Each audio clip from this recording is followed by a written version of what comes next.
একা একা বসে কারোর জন্য অপেক্ষা করতেছি। তাই মনটা বলল যে একটু ভিডিও করো। আমার মতন এরকম কয়জন তার ভালোবাসার মানুষের জন্য অপেক্ষা করতেছে, বসে আছে। এখন 3:23 বাজে। জানেন তো, আমি এরকম প্রত্যেকটা দিন আমার ভালোবাসার মানুষের জন্য অপেক্ষা করি। সে কোনো দিন 1টা 2টা 3টা 4টা 5টা এরকম বাসায় আসে।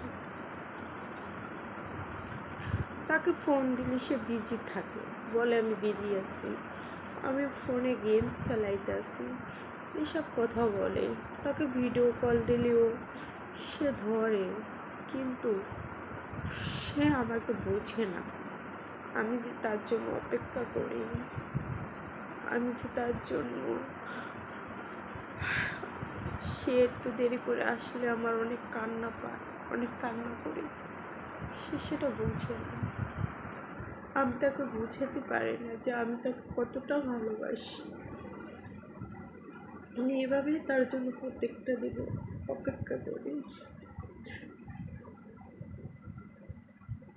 তাকে খুব ভালোবেসেছিলাম, এখনো ভালোবাসি, কিন্তু সে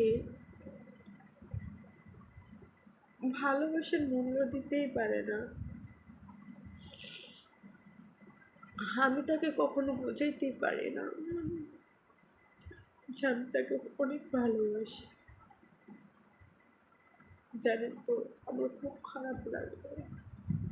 বাবা মা ভাই বোন সব ছেড়ে তার কাছে রয়েছি, আর সে আমাকে খুব কষ্ট দেয়।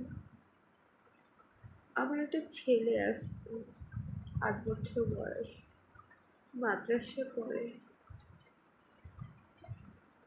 বাবাকে খুব ভালোবাসে, কিন্তু অনেক সময় বাবাকে কাছে পায়, অনেক সময় বাবাকে পায় না। জানেন তো, আমার অনেক কষ্ট হয়, কিন্তু আমি কাউকে বলতে পারি না আমার কষ্টের কথা। আমি শুধু নিজেকেই নিজে বলি, আমার এত কষ্ট কেন? দিদি কেন আমার কপালে সুখ লেখেনি? কেন? আমি কি এমন অপরাধ করছিলাম যে এরকম একটা স্বামী আমার কপালে দিচ্ছে? কেন? এর থেকে তো একটু ভালো দিতে পারতো। আর যদি দিদি ভালোই যদি না দিবে,